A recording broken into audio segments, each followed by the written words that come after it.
Hi friends, welcome back to our channel. Friends, మనకు తెలంగాణలో ఇటు ఆంధ్రప్రదేశ్లో తెలుగు రాష్ట్రాలలో గ్రూప్ 2 అంటే క్రేజీ అయిన పోస్టులు అని చెప్పేసి నిరుద్యోగ అభ్యర్థులకు చాలా చాలా ఇష్టపడే ఉద్యోగాలు ఏవంటే గ్రూప్ 2 సర్వీస్లోని ఉద్యోగాలు అని చెప్పేసి ప్రతి ఒక్కరికి తెలుసు. ఎందుకంటే ఇది అలా ఫిక్స్ అయిపోయింది నిరుద్యోగ అభ్యర్థుల మైండ్లో. గ్రూప్ 2 పోస్టుల యొక్క క్రేజ్ అనేది అట్లా ఫిక్స్ అయిపోయింది. మనకు తెలంగాణ రాష్ట్రంలో అలానే ఉంది అండ్ ఆంధ్రప్రదేశ్ రాష్ట్రంలో కూడా అలానే ఉంది. మనకు ఉమ్మడి ఆంధ్రప్రదేశ్లో గ్రూప్ 2 పడ్డదంటే ఇక పెద్ద సివిల్స్ పడ్డట్టే అంత సంతోషపడేవాళ్ళు. దేశ స్థాయిలో సివిల్స్లో మనకు ఐఏఎస్ ఐపీఎస్ లాంటివి బ్రహ్మాండంగా క్రేజీ పోస్టులు పడితే వాళ్ళు ఎంత సంతోషపడతారో ఎక్కువ ఉంటే, అలానే గ్రూప్ 2లో ఉమ్మడి ఆంధ్రప్రదేశ్లో ఉమ్మడి ఆంధ్రప్రదేశ్ అయిపోయి తెలంగాణ రాష్ట్రం సపరేట్ అయిన తర్వాత ఏపీ సపరేట్గా ఉన్న తర్వాత గ్రూప్ 2లో డీటీ పోస్టులు, ఎస్సీటీఓ పోస్టులు, అదేవిధంగా గ్రేడ్ 3 మున్సిపల్ కమిషనర్ పోస్టులు, అదేవిధంగా మనకు సెక్షన్ ఆఫీసర్ పోస్టులు, ఇలాంటి క్రేజీ పోస్టులు, చార్మింగ్ పోస్టులు ఈ గ్రూప్ 2లో ఉన్నాయంటే ఇక ఆ పోస్టులు పడ్డాయంటే ఆ నోటిఫికేషన్కి ఉన్నంత క్రేజు ఇక ఏ నోటిఫికేషన్కి ఉండదు. దీన్ని అదునుగా తీసుకొని కోచింగ్ సెంటర్లు ఇక కమర్షియల్గా ఒక సంపాదించరు. ఇక వాళ్ళు కోచింగ్ సెంటర్లలో ఆ ఫీజులు పెంచడము, ఇక మేము ఇంటెన్సివ్ బ్యాచ్లు అంటారు, ఎకనామిక్ స్పెషల్ బ్యాచ్లు అంటారు, 40 రోజులల్లా ఇంటెన్సివ్ కోర్సులు అంటారు. ఇక చాలా రకాల కోర్సులు క్రియేట్ చేసి డబ్బులు దండుకునే ప్రయత్నాలు అయితే బాగా జరుగుతాయి. ఇప్పుడు ఉన్నట్టుండి నేను ఎందుకు ఈ గ్రూప్ 2 టాపిక్ మాట్లాడుతున్నానంటే, గ్రూప్ 2 టాపిక్ మాట్లాడాల్సిన అవసరం ఎందుకు వచ్చిందంటే, మనకు 2022లో మనకు గ్రూప్ 2 నోటిఫికేషన్ 873 పోస్టులతో పడింది. ఆ గ్రూప్ 2 నోటిఫికేషన్ డిసెంబర్లో 2022 పడిందో పడలేదో, అది పడినప్పటి నుంచి అప్లికేషన్ స్టార్ట్ అయినప్పటి నుంచి మొదలుకుంటే 2025 డిసెంబర్ 16-15 తారీఖుల ఎగ్జామ్ జరిగేంత వరకు 2-3 సార్ల వాయిదాలు. ఇక మన పిల్లలు, మన నిరుద్యోగ అభ్యర్థులు గ్రూప్ 2 రాసేటోళ్ళు రోడ్డెక్కి మాకు పోస్ట్ పోన్ చెయ్యు గ్రూప్ 2 ఎగ్జామ్, మాకు టైం సరిపోవట్లేదని ఒక లొల్లి చేయలే.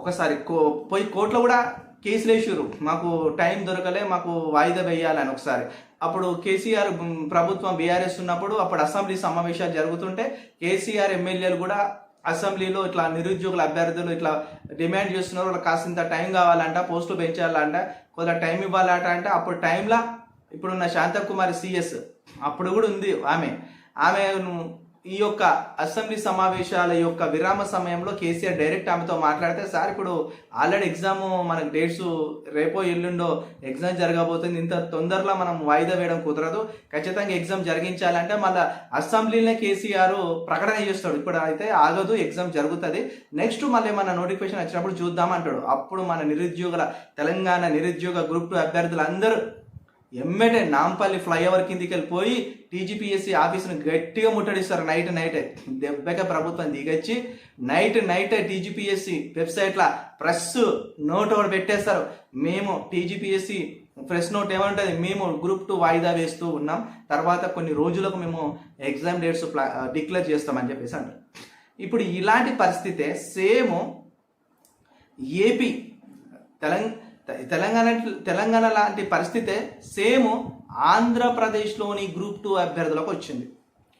ఆంధ్రప్రదేశ్లోని గ్రూప్ 2 అభ్యర్థులకు ఇలాంటి పరిస్థితి ఎందుకు వచ్చిందంటే, వాళ్ళది కూడా నోటిఫికేషన్ 2023 నోటిఫికేషన్, వాళ్ళ నోటిఫికేషన్ వచ్చి ఇప్పుడు 2 సంవత్సరాలు అవుతుంది. వాళ్ళ నోటిఫికేషన్లో ప్రిలిమ్స్ ఉంది అండ్ మెయిన్స్ ఎగ్జామ్స్ అని 2 దఫాలుగా జరుగుతుంది. ప్రిలిమ్స్లో వాళ్ళకి 1:50 రేషియో తీసుకోవాలి, కానీ ఫిలిమ్స్లో 1:100 రేషియో తీసుకోండి, పేపర్ చాలా హార్డ్గా వచ్చిందని నిరుద్యోగుల అభ్యర్థులందరూ గొగ్గోలు పెడితే 1:100 తీసుకున్నారు. అయిపోయిన తర్వాత అప్పటికి వాళ్ళ రాష్ట్రంలో రాజకీయ మార్పులు జరిగినాయి అండ్ వైఎస్ జగన్మోహన్ రెడ్డి మాజీ ముఖ్యమంత్రి వాళ్ళ ఇంటికి పోవడం జరిగింది. కొత్త ముఖ్యమంత్రిగా మన చంద్రబాబు నాయుడు గారు ముఖ్యమంత్రిగా ప్రమాణ స్వీకారం చేసినారు. ఇదంతా మీకు తెలిసిన కథే. అయితే ఇప్పుడు ఏమైపోయిందంటే, చంద్రబాబు నాయుడు ముఖ్యమంత్రి అయిన తర్వాత జగన్మోహన్ రెడ్డి ఏదైతే నోటిఫికేషన్ ఇచ్చిండో ఆ నోటిఫికేషన్లోని రోస్టర్స్ మొత్తం మార్చేసారు. అంటే రిజర్వేషన్లోని రోస్టర్లో ఏదైతే ఉంటుందో రోస్టర్ పాయింట్లో అవన్నీ మార్చేసారు. ఏమేమి మారినాయి అంటే పాపం ఈ ఏపీ గ్రూప్ 2 అభ్యర్థుల యొక్క నిరసన కార్యక్రమం ప్రధానమైన ఉద్దేశం, ప్రధానమైన లొల్లి, ప్రధానమైన గొడవ ఏంటంటే వీళ్ళు ఆంధ్రప్రదేశ్లో అమరావతిలో గొడవ పెట్టట్లేదు, మాకు ఎగ్జామ్ పోస్ట్ పోన్ చేయండి అని. ఎందుకంటే వాళ్ళు ఇక్కడ హైదరాబాద్లో కోచింగ్ తీసుకుంటున్నారు. ఆంధ్రప్రదేశ్ గ్రూప్ 2 అభ్యర్థులు హైదరాబాద్లోని అశోక్ నగర్లో కోచింగ్ తీసుకుంటున్నారు. ఆ కోచింగ్ తీసుకునే అభ్యర్థులు అందరూ కూడా వాళ్ళు ఈ 23వ తారీఖు ఈ సండే రోజున ఎగ్జామ్ ఉంది వాళ్ళకి. గ్రూప్ 2 ఎగ్జామ్ వాళ్ళకు ఆంధ్రప్రదేశ్లో ఉంది. ఉదయము 10:30 గంటల నుండి 12:30కు ఒక పేపరు, మధ్యాహ్నము 3 గంటలకి 5:30 వరకు ఒక పేపరు. 2 పేపర్లు వాళ్ళకు, అంటే టోటల్ 3 పేపర్లు. కాబట్టి ఆ టోటల్ మొదటి పేపర్ వచ్చేసి వాళ్ళు ప్రిమ్స్ని ఒకటి క్లియర్ చేసుకునే తర్వాత ఇవి ఉంటాయి. అయితే వీళ్ళు ఇప్పుడు ఏం జరిగిందంటే వాళ్ళ పరిస్థితి హైదరాబాద్లో కోచింగ్ తీసుకుంటోళ్ళు. ఎందుకంటే హైదరాబాద్లో అశోక్ నగర్లోనే ఈ ఆంధ్ర వాళ్ళ కోచింగ్ సెంటర్స్ ఉన్నాయి. ఇటు ఆంధ్రప్రదేశ్కు ఇటు తెలంగాణకు కోచింగ్ సెంటర్లు నడుపుతూ ఉంటారు మనోళ్ళే. అక్కడ ఫ్యాకల్టీ ఇక్కడ ఫ్యాకల్టీ అంతా సేమ్. అయితే ఇక్కడున్న వాళ్ళు కోచింగ్ తీసుకున్న వాళ్ళు ఏం చేస్తున్నారంటే నిరసన కార్యక్రమాలు చేపడుతున్నారు. ఇప్పటికీ వాళ్ళ నిరసన కార్యక్రమం 4 రోజులు అవుతుంది. ఒకసారి కేబీఆర్ పార్కులో జరిగినాయి, మొన్న రీసెంట్లీగా అశోక్ నగర్లో జరిగినాయి, ఆర్టీసీ క్రాస్ రోడ్లో లొల్లి చేసారు. ఈ రోజు అయితే బీభత్సంగా పాపం ఒక ఆయనైతే మొక్కల మీద ఉండి చేతులు ఎత్తి దండం పెడతాడు. ఎవరికి? చంద్రబాబు నాయుడుకి. ఏమని? సార్ మీరు మాకు అన్యాయం చేయకండి, 4-5 సంవత్సరాల కంచెలు మేము జాబ్ల కోసం, ఉద్యోగ నోటిఫికేషన్ల కోసం ఎదురు చూసినాము. గ్రూప్ 2 కోసం 4-5 సంవత్సరాల కళ్ళు కాయలు వేస్తాడు చూసినాము. మాకు ఇప్పుడు రాక నోటిఫికేషన్ వచ్చింది, మేము ప్రిలిమ్స్ పాస్ అయిపోయినాము, మెయిన్స్కి వచ్చినాము. దయచేసి మీరు మాకు అన్యాయం చేయొద్దు అని చెప్పేసి లోలు పెడతాడు. అసలు మరి వాళ్ళకి వచ్చిన అన్యాయం ఏంది, వాళ్ళకి జరిగిన అన్యాయం ఏంది అనేది వీడియోలో మీకు కుల్లంగా చెప్పేస్తా వినండి. వాళ్ళకి జరిగిన అన్యాయం ఏంటంటే నోటిఫికేషన్లో ఒక రకంగా రిజర్వేషన్ రోస్టర్స్ ఉన్నాయి. ఈ మధ్యలో చంద్రబాబు నాయుడు వచ్చి మొన్ననే ఒక రిజర్వేషన్ రోస్టర్ అయితే మార్చిండు. అదేంటంటే ఈ యొక్క నోటిఫికేషన్లోకి వచ్చి దివ్యాంగుల యొక్క రోస్టర్ మారింది. ఇంకోటి మాజీ సైనిక ఉద్యోగులు ఉంటారు కదా, వాళ్ళ యొక్క రోస్టర్ మారింది. ఇక్కడ దివ్యాంగుల రోస్టర్ మారింది, మాజీ సైనికుల రోస్టర్ మారింది, క్రీడాకారుల రోస్టర్ కూడా మారింది, మహిళల రోస్టర్ కూడా మారింది. ఈ 4 రోస్టర్ విధానాలు రిజర్వేషన్లు, ఈ 4 రోస్టర్ విధానాలు మారడం వల్ల మొత్తం నోటిఫికేషన్ డిస్టర్బ్ అయ్యే పరిస్థితి ఏర్పడింది ఇప్పుడు. అయితే వీళ్ళ బాధ ఏంటంటే నిరుద్యోగ అభ్యర్థులు ఎగ్జామ్ రాసే నిరుద్యోగ అభ్యర్థుల బాధ ఏంటంటే ఈ రోస్టర్ సరి చేసిన తర్వాత నువ్వు ఎగ్జామ్ ఎగ్జామ్ పెట్టిన తర్వాత మళ్ళీ దీని మీద నోటిఫికేషన్ పైన కేసులు ఎత్తాం. కేసులు వేసి అప్పుడు ఇబ్బందులు పడే కంటే నువ్వు ఎగ్జామ్ పెట్టే ముందే నువ్వు రోస్టర్ క్లారిటీగా క్లియర్ చేస్తే మేము ఎగ్జామ్ రాస్తాం.